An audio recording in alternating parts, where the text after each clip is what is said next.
Assalamualaikum warahmatullahi wabarakatuh. Salam sejahtera bagi kita semua. Shalom, Om Swastiastu, Namo Buddhaya, dan salam kebajikan.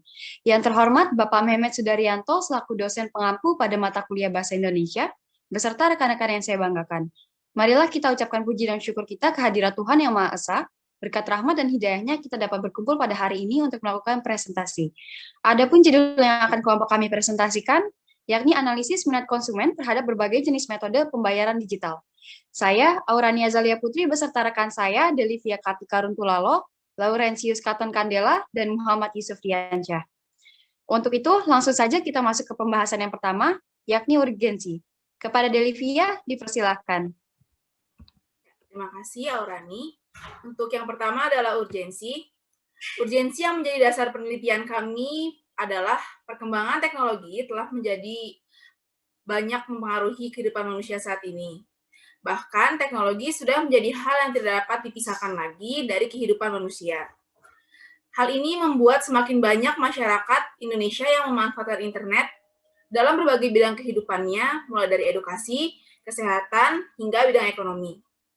Saat ini pula, Indonesia telah memasuki era ekonomi digital.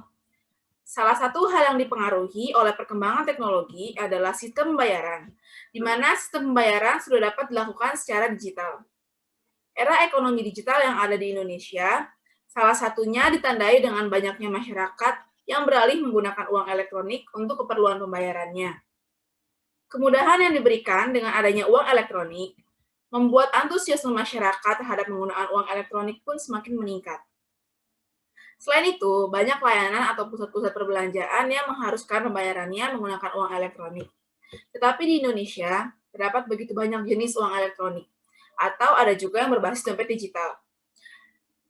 Seperti yang kita ketahui bersama, beberapa uang elektronik yang ada di Indonesia seperti OVO, Dana, GoPay, ShopeePay, dan lain sebagainya. Tidak mau kalah, layanan perbankan pun juga mengeluarkan beberapa inovasi uang elektronik, seperti BCA dengan flashnya, BCI dengan tap cash-nya, dan lain sebagainya.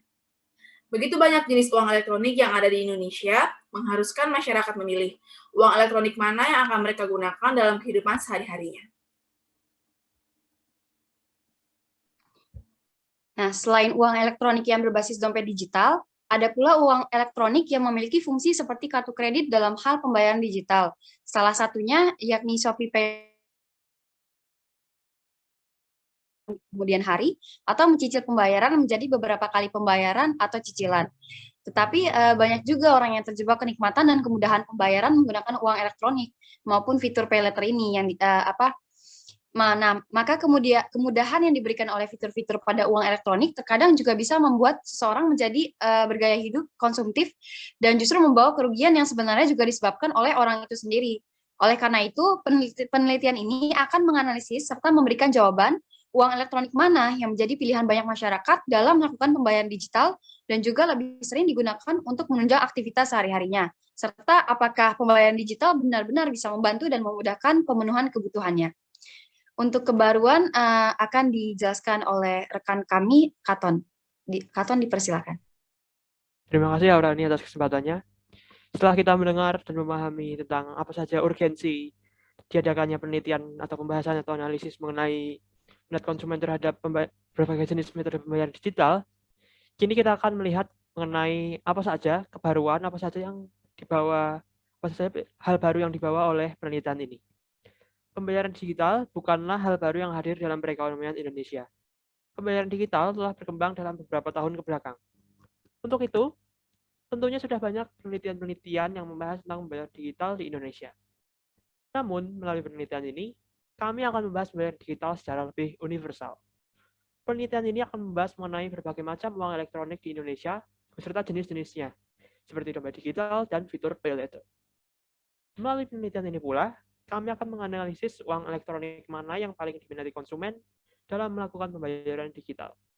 Penelitian ini juga bertujuan untuk meneliti terkait jenis uang elektronik yang paling diminati, dan nantinya akan ditarik kesimpulan mana jenis pembayaran digital yang lebih mudah dan paling banyak digunakan. Jadi, inti dari kebaruan yang akan kami bawakan adalah kami akan melakukan penelitian mengenai berbagai jenis metode dalam pembayaran digital beserta minat konsumen, Meskipun memang analisis atau pembahasan dengan topik ini sudah ada, atau bahkan sudah banyak yang membuat. Pembayaran digital pada saat ini juga semakin marak, semakin relevan, dan semakin diminati oleh masyarakat. Terlebih karena adanya pandemi COVID-19 atau COVID-19 yang membuat banyak orang tidak bisa dan tidak mau melakukan transaksi yang menggunakan metode pembayaran konvensional. Demikian kebaruan yang kami dapat sampaikan. Selanjutnya akan dijelaskan mengenai solusi dari masalah ini yang akan dibawakan oleh rekan kami, yaitu Yusuf. Baik, terima kasih Katon atas kesempatannya. Sebelumnya, setelah teman-teman saya sudah membahas urgensi serta pembaruan, pada kali ini saya akan membahas terkait solusi-solusi yang telah dikumpulkan oleh kelompok kami. Pertama, setiap orang bebas memilih pembayaran apa yang mereka pilih. Namun, setiap pembayaran memiliki konsekuensi masing-masing dan pengguna atau customer harus siap menerimanya. Selain itu, menggunakan uang elektronik yang bersifat kredit Shopee Pay Later dapat menyebabkan tumpukan hutang atau tunggakan pembayaran yang banyak. Solusinya adalah ya kita harus membatasi pembelian barang hanya sesuai dengan kebutuhan.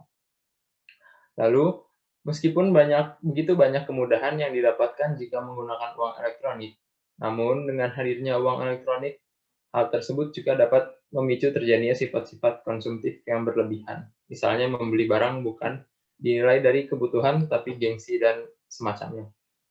Oleh karena itu, kelompok kami telah menyimpulkan solusi yang mungkin dapat berguna bagi teman-teman. Namun sebelumnya, solusi ini adalah solusi yang bersifat subjektif dan tidak pasti, karena jujur, cara merubah sifat konsumtif balik dari diri masing-masing. Jadi menurut kami solusi yang terbaik adalah menanamkan sifat hemat dan menabung sejak dini, serta mengajari anak-anak untuk menghilangkan sifat konsumtif dengan cara membeli sesuatu sesuai kebutuhan. Mungkin itu solusi yang dapat saya sampaikan. Selanjutnya saya kembalikan ke Aurani. Terima kasih. Terima kasih Yusuf dan teman-teman atas penjelasannya. Demikianlah presentasi kelompok kami mengenai analisis minat konsumen terhadap berbagai jenis metode pembayaran digital. Kami memohon maaf jika terdapat kesalahan, baik yang disengaja maupun tidak disengaja. Terima kasih. Wassalamualaikum warahmatullahi wabarakatuh.